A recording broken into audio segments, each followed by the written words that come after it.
नहीं, बिल्कुल हमारी यात्रा जो है वो 17 तारीख को फतेहाबाद तो आना पहुंच गई थी और उसके बाद से निरंतर अब चल रही है। और परसों हम एलनाबाद पहुंचे थे। एलनाबाद 2 दिन की यात्रा थी और आज हम सिरसा विधानसभा में हैं। और इसके बाद फिर 2 दिन का गैप है। उसके बाद फिर आपका रानिया, डबवाली और कालावाली होगा। 31 मार्च तक ये वाला जो चरण है 13 विधानसभाओं का, जिसमें 5 विधानसभा कैथल वाली साइड में थी और 8 विधानसभा ये सिरसा लोकसभा की हैं, ये 31 मार्च तक हो जाएंगी। उसके बाद हमारी 20 विधानसभा बचेंगी जो आखिरी चरण में 5 मई तक हम करने का प्रयास रहेगा उसको। अब तक आप हरियाणा के कई जिलों का दौरा कर चुके हैं यात्रा के जरिए, कितने किलोमीटर का जो सफर है वो आप तय कर चुके हैं? देखिए, जहाँ तक जिलों की बात है, वैसे तो ये 67वीं विधानसभा है, 67, लेकिन ज़िलों की यदि बात करें तो मेरे ख्याल से झज्जर छोड़ के कोई ज़िला ऐसा नहीं है अब जो छुआ ना हो, क्योंकि हम 2 कॉन्स्टिट्यूंसी रोहतक की भी कर चुके हैं, सोनीपत की भी कर चुके हैं, पानीपत की भी 2 कॉन्स्टिट्यूंसी हो चुकी हैं। तो उस नाते सारे हरियाणा में अब हमारी, वैसे भी 3/4 से ज़्यादा हरियाणा हमारा आज कवर हो ही गया उस नाते। और मेरे ख्याल से 2200 किलोमीटर के आसपास तो हो गए होंगे और 600-700 किलोमीटर और बचा होगा अगले जो 23 विधानसभा जो बची हैं। प्रधान जी, गाँव जा रहे हैं, सड़क आप नाप रहे हैं जी। हरियाणा के लोग क्या चाहते हैं, क्या बड़े मुद्दे हैं? मुद्दे तो अनेकों मुद्दे ही मुद्दे हैं जी, लेकिन हाँ, मतलब थोड़ा ही है कोई लेकिन सबसे प्रमुखता से जो चीज़ सामने आती है वो तो आज के दिन हरियाणा में जो बेरोज़गारी है, जो युवाओं के लिए एक हताशा का माहौल बना हुआ है, और इसी चक्कर में लोग अपनी ज़मीनें बेच के या जो भी साधन संसाधन है जो विदेश जाने की होड़ लगी हुई है, ये कोई अपनी मर्ज़ी से लोग नहीं जा रहे। ये सिर्फ इसलिए जा रहे हैं कि ना तो सरकारी नौकरी उनके लिए उपलब्ध है और ना ही प्राइवेट सेक्टर में किसी प्रकार के रोज़गार का सृजन हो रहा है। तो ये एक बहुत बड़ी समस्या है। उसके अलावा कृषि के मुद्दे तो हमेशा ही इस सरकार में खड़े ही रहते हैं और मुद्दे तो होते हैं हमेशा, लेकिन जिस प्रकार की संवेदनहीनता ये सरकार दिखाती है, चाहे वो किसानों के प्रति हो, चाहे वो हमारे बच्चों के प्रति हो, युवाओं के प्रति, और उनकी जो रोज़गार से संबंधित समस्याएं हैं उसके प्रति हो, ये हैं। उसके अलावा कानून व्यवस्था की स्थिति तो आपको पता ही है। मैं आपको उदाहरण देता हूँ। मैं कुरुक्षेत्र जब गया हुआ था तो कुरुक्षेत्र हरियाणा के सबसे ज़्यादा पीसफुल ज़िलों में से उसकी गिनती थी, लेकिन अब कहते हैं कि पिछले 1.5 साल से जितना ज़्यादा क्राइम कुरुक्षेत्र ज़िले में हुआ है उतना शायद हरियाणा के किसी और ज़िले में ना हुआ हो। और पता नहीं, ऐसा लगता है, और लगता भी क्या है कि जब शीर्ष का जो पुलिस का प्रशासन है, जब उसके अंदर ही इतना गंद मच चुका हो कि एक सीनियर आईजी लेवल का अधिकारी सिर्फ इसलिए क्योंकि उसको कहीं जगह नहीं मिल रही थी, उसको जातिगत आधार पर प्रताड़ित किया जा रहा था, वो यदि सुसाइड करने पर मजबूर हो गया, तो जब पुलिस का शीर्ष में ये हो रहा है तो वो आगे कानून व्यवस्था या अपराध के नियंत्रण के लिए तो क्या ही करेंगे। दूसरा इसका पहलू एक और है जिसका मैं हमेशा उदाहरण देता हूँ, और शायद वो यहीं का है। आज से 7-8 महीने पहले की बात है, जब एक वर्दी में डीएसपी को बिठा के, और शायद आप सब लोग ही होंगे उनके सामने, जब उनसे एक ऐसे व्यक्ति को साथ बिठा के माफ़ी मंगवाई गई थी जिसका सरकारी तौर पे कोई वजूद नहीं है। तो जिस पुलिस के वर्दीधारी अधिकारी की आप इस प्रकार से बेइज्जती करवा सकते हैं सरकारी तौर पे, तो फिर आप क्या तो उस पुलिस से उम्मीद रखोगे और क्या फिर कानून व्यवस्था की बात करेंगे। तो ये अनेकों मुद्दे हैं। बाकी तो हम पलवल गए हुए थे। पलवल में 54,000 एकड़ ज़मीन जो पिछले साल बारिश आई थी उससे भरी हुई है पानी से, और वो पानी की निकासी आज तक नहीं हुई। उनकी 2 फसलें ख़त्म हो चुकी हैं और उनको भविष्य में भी नहीं लगता कि अगली 2 फसलें भी और उनकी कम से कम ख़राब होंगी। तो एक अजीब किस्म की संवेदनहीनता है, जैसे मैंने कहा, और वो हर जगह व्याप्त है। और विकास की यदि बात करें तो मैं तो उदाहरण एक ही लेता हूँ। मुख्यमंत्री जी का हल्का है लाडवा।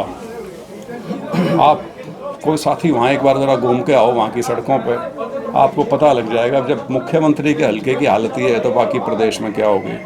आप हाईवे से नीचे उतरिए, नेशनल हाईवेज़ के नीचे उतरिए, आपको हरियाणा की सड़कों के नीचे हरियाणा का विकास दबा हुआ मिल जाएगा सारा का सारा। कल सर नरवाना में आईएनएलडी की रैली हुई, दावा अभय सिंह चौटाला की तरफ से किया जा रहा है कि काफ़ी बेहतरीन रैली थी, लाखों लोग उमड़े थे। उनका दावा भी कि 29 में इनेलो सरकार बनाएगी।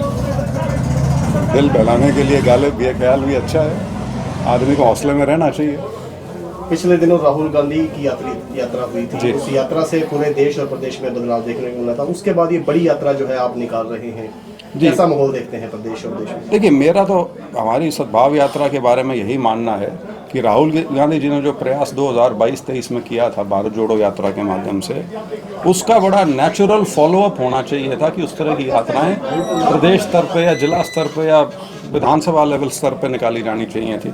तो मुझे खुशी है और इस बात का गर्व भी है कि हम देश में पहले हैं जो पूरे के पूरे प्रदेश के सारे विधानसभाओं में एक पदयात्रा हम निकाल रहे हैं। और मुझे विश्वास है कि इसका अनुसरण और जगह भी अब किया जाएगा, क्योंकि इसका जो असर है और जो रीच अपने आप बनती है, क्योंकि निरंतर जब आप सड़क पे होते, इवेंट नहीं है ये नहीं है कि एक इवेंट हुआ, एक जलसा हुआ, आप लोगों ने कवर किया, वो 2 दिन या 4 दिन खबर में रहेगा, उसके बाद गायब हो जाएगा। यात्रा 7 महीने की पूरे प्रदेश की निरंतर एक लोगों के साथ संवाद जो है वो कहीं ना कहीं पार्टी को लोगों से जोड़ने में बहुत बड़ी भूमिका निभाता है।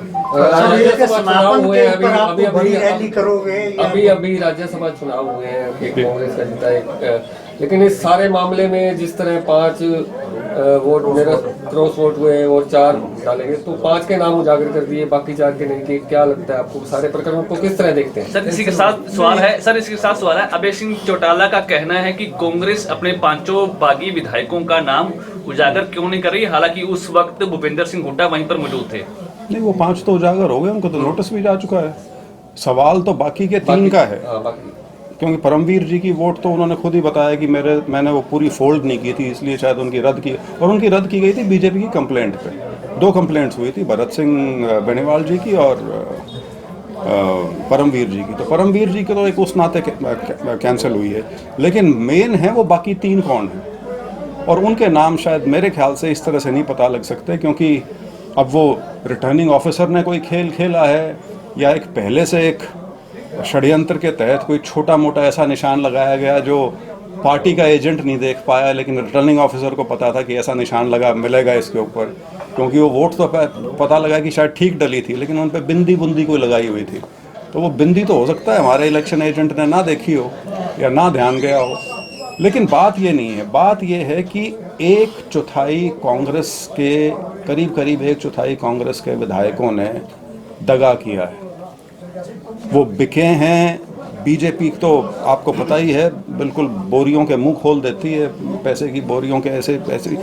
एक साधारण सा चुनाव जिसमें 37 MLA कांग्रेस के थे, कोई कारण नहीं था कि इसमें तीसरा उम्मीदवार खड़ा किया जाता, लेकिन किया, जानबूझ के किया बीजेपी ने, क्योंकि ये ओछी राजनीति करना उनकी आदत बन चुकी है, वो उसके आदी हो गए हैं। और वो आदी शायद इसलिए भी हो गए हैं कि बिकने वाले भी लोग खड़े हैं दूसरी तरफ।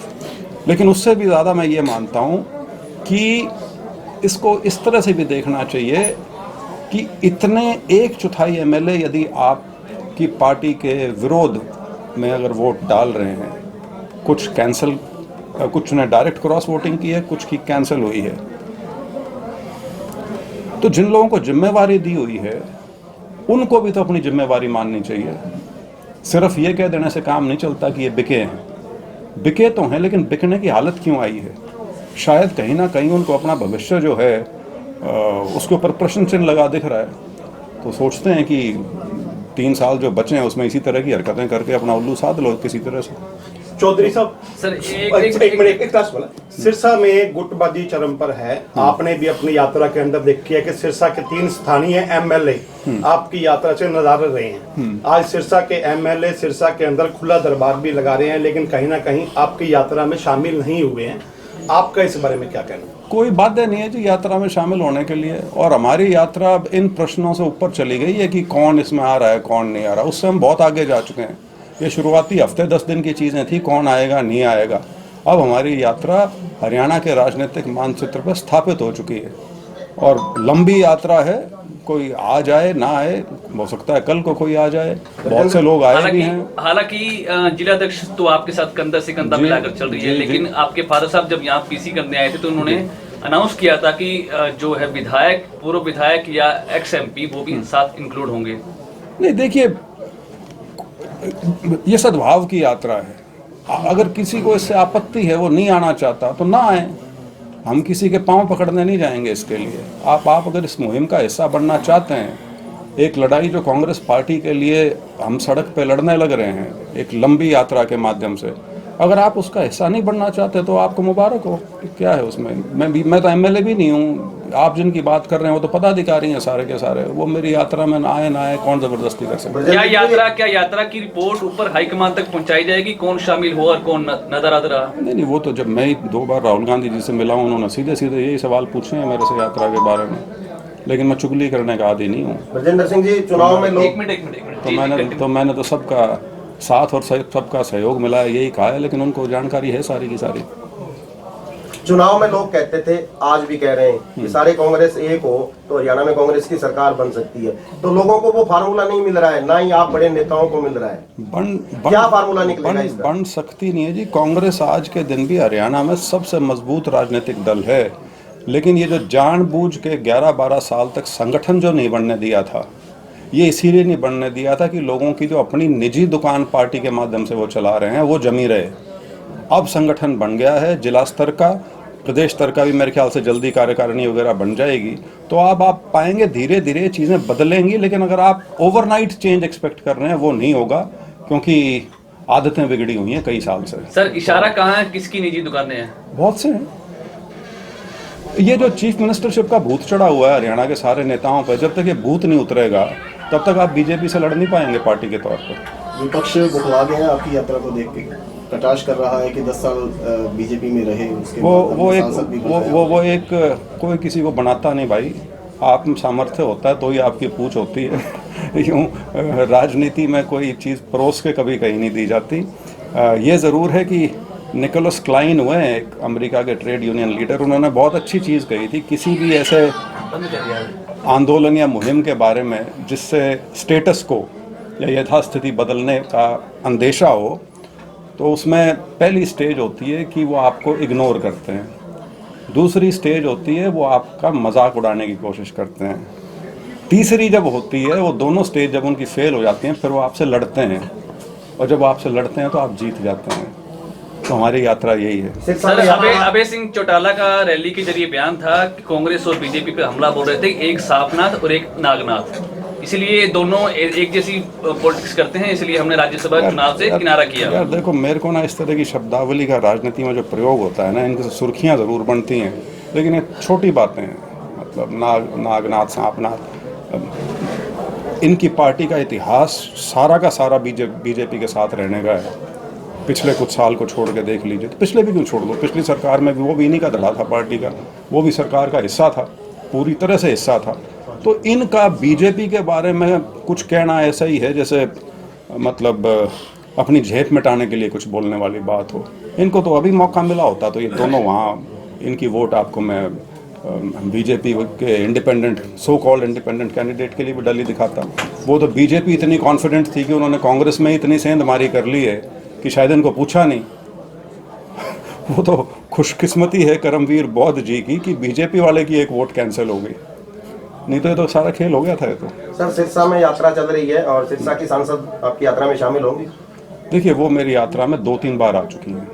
तो सेशन चल रहा है बजट का पार्लियामेंट में, मैंने अनुरोध उनसे किया हुआ है, वो तो कभी भी आ जाएं, मतलब कोई ऐसी बात नहीं है। वो देखिए, यात्रा में जैसे मैंने कहा इवेंट नहीं है, तो वो हमारी यात्रा में 3 जगह आ चुकी हैं अलग अलग समय पे। ये उनका संसदीय क्षेत्र बल्कि जब हम सम्मान समारोह, उनका पूरा प्रदेश है जी, बहुत बड़ी नेता है कोई संसदीय। भूपेंद्र सिंह हुड्डा को भी निमंत्रण दिया गया? सबको दिया था जी मैंने। आए हैं वो आपकी यात्रा में? शुरू में दिए थे, अब कोई निमंत्रण नहीं, यात्रा में शामिल हुए हैं हुड्डा परिवार? ना, बिल्कुल नहीं, अभी तक तो नहीं। हुड्डा परिवार में, हुड्डा तो बहुत बड़ा गोत्र है भाई, हुड्डा तो बहुत हुए हैं शामिल यात्रा में। भूपेंद्र सिंह हुड्डा, दीपेंद्र, मैं भी उन्हीं के परिवार का हूँ सर। इसके वो हुड्डा जी और मेरे पिताजी, मेरे पिताजी की बुआ के लड़के हैं वो। सर, आपको उम्मीद है कि भविष्य में जब यात्रा का समापन होगा उससे पहले शामिल हो सकते हैं? उनके ऊपर है, बहुत बड़े नेता हैं यार, उनका तो बल्कि आशीर्वाद इस यात्रा को एक उनका बच्चे की उम्र का व्यक्ति कांग्रेस के झंडे तले यात्रा कर रहा था, उनका आशीर्वाद तो पहले दिन से होना चाहिए था। नहीं मिला? मिला हुआ है, बड़ों का आशीर्वाद हमेशा साथ रहता है। एक जी अधीन विधायक का जो आज बयान आया है, वो कह रहे कि मुझे उम्मीदवार ही पसंद नहीं था तो मेरे कर्मवीर फौजी तिवारी में, तो इसलिए मुझे उनका लड़का तब तक तो उनको छोड़ गया उनकी कारगुजारी की वजह से। अब क्या वो बोल रहे हैं क्या नहीं बोल रहे, मतलब ये बिकाऊ माल जो होता है ना, इनकी बातों को ज़्यादा तरजीह नहीं देनी चाहिए, इनका आपको बहिष्कार करना चाहिए, क्योंकि ये आपके और मेरे सब के लिए, पूरे लोकतंत्र के लिए बहुत खतरनाक चीज़ें हैं ये जो हो रही हैं। राज्यसभा से ज़्यादा साधारण चुनाव नहीं हो सकता। राज्यसभा का चुनाव बड़ा सीधा सा होता है, एमएलए की संख्या जिसके पास है, जिस पार्टी के पास, उसका उस अनुपात में बन जाना चाहिए, लेकिन उसमें भी गंद मचा दिया चारों तरफ। महाराष्ट्र में भी चुनाव हुए, वहाँ तो 8 पार्टी हैं, लेकिन सर्वसम्मति से हो गया। जिसकी 3 बनती हैं उसकी 3 कैंडिडेट थे, जिसका 1 बनता था उसका 1 था। और यहाँ पे 37 एमएलए होने के बावजूद भी बीजेपी ने अपने वाइस प्रेसिडेंट को इंडिपेंडेंट कैंडिडेट बना के उतारा है। और वहाँ भी दूसरी राजनीति बता दूं क्या आपको, बीजेपी ने, कांग्रेस ने क्योंकि एक दलित को अपना कैंडिडेट बनाया, उन्होंने जानबूझ के जाट वर्ग से किसी को खड़ा किया ताकि जो जाट और किसान वर्ग और दलित का जो एक राजनीतिक गठबंधन हरियाणा में बना हुआ है, ताकि इसके अंदर दरार डाली जा सके। और यही खेल इन्होंने आईजी पूरण कुमार की सुसाइड और एएसआई लाठर के सुसाइड पे यही खेल खेला था वहाँ भी, और यही खेल इस राज्यसभा के चुनाव में भी खेल रहे हैं। एक भावी मुख्यमंत्री का जो भूत सवार है, जैसे कि इनेलो की रैली में भी, जसपा की रैली में भी, अब बीजेपी से भी राव नरवीर करेगा हमारा मुख्यमंत्री हो, और आपकी भी सभा में भी एक बार आपके पिताजी थे उस समय भावी मुख्यमंत्री को नारे लगे थे, तो इस पर क्या कहेंगे? इस पर क्या बोलना, उत्तेजना में लोग बोलते हैं, और यही अनाप शनाप चीज़ें हैं जो आगे जाके सबको इसका कष्ट झेलना पड़ता है। पहली बात तो ये समझने की कि लड़ाई है क्या। लड़ाई तो फिलहाल बीजेपी आरएसएस विचारधारा से लड़ने की है, राजनीतिक तौर पे, ज़मीन पे। वो तो जब आपकी सरकार बनने लायक जब संख्या हो जाए, उसके बाद जिसको होड़ में लगना है वो लग जाओ। एक आपने बीजेपी में भी काम किया, कांग्रेस में भी अधिकारी रहते हुए कई सरकारों में काम किया, तो किस पार्टी की विचारधारा में अब आपको क्या लग रहा है? नहीं, विचारधारा से तो हम हमेशा से ही कांग्रेस ही रहे हैं, और मैं कांग्रेस में आया भी सिर्फ इसलिए था, मैं इकलौता सांसद था बीजेपी का जो पार्टी छोड़ के आया था, और मेरी टिकट नहीं कट रही थी। ऐसा नहीं था कि बीजेपी ने मेरे को टिकट ना दी थी। तो मैं बहुत लंबे समय से अपने आप को एडजस्ट नहीं कर पा रहा था, और मैं कांग्रेस से भी ज्वाइन करने से 1 साल पहले से संपर्क में था। वो ठीक है, समय लग गया। क्या ऐसा रास नहीं आया? रास आने वाली कोई चीज़ ही नहीं है। कोई 1-2 पॉइंट क्या यार, ये पुराने इंटरव्यू को खोल के देख लो, 2 साल पुरानी बात हो ली है। आज के दिन इस सवाल का क्या मतलब है? सर, आज जो समापन आपकी यात्रा होगी, उस पर कोई बड़ा कार्यक्रम होगा या केंद्र से कोई आएगा अपना हाईकमान से? देखो जी, यात्राओं के कोई समापन नहीं हुआ करते। इतनी लंबी यात्रा है, जब वो ख़त्म होगी उस समय हमें भी थोड़ा सांस लेना पड़ेगा। तो सीधा आप जलसे की तैयारी करना शुरू कर दें, देखेंगे उसका समय आने पर सोचेंगे। ने कहा था कि वो आए तो उनसे पूछना है, ये सवाल अभी कार्यक्रम क्या करेंगे? नहीं, वो तो देखेंगे जी। अभी कोई इस तरह का विचार है नहीं कि यात्रा का समापन पे कोई बहुत बड़ा आयोजन करें, लेकिन बाद में ज़रूर करेंगे, क्योंकि ये जो पूरे प्रदेश में जो यात्रा की है, जो कांग्रेस के कार्यकर्ता, नए लोग इससे जुड़े हैं, उन सब को किसी एक जगह पे भी लाने का प्रयास रहेगा, और सबसे जो संबंध बना है उसमें और घनिष्ठता आए, पार्टी के साथ और जुड़ाव उन लोगों का हो, तो उस दिशा में ज़रूर बड़ा जलसा भी एक करेंगे बाद में, लेकिन तुरंत यात्रा के आखिरी दिन पे हो ऐसा नहीं है। थैंक यू, बहुत बहुत धन्यवाद।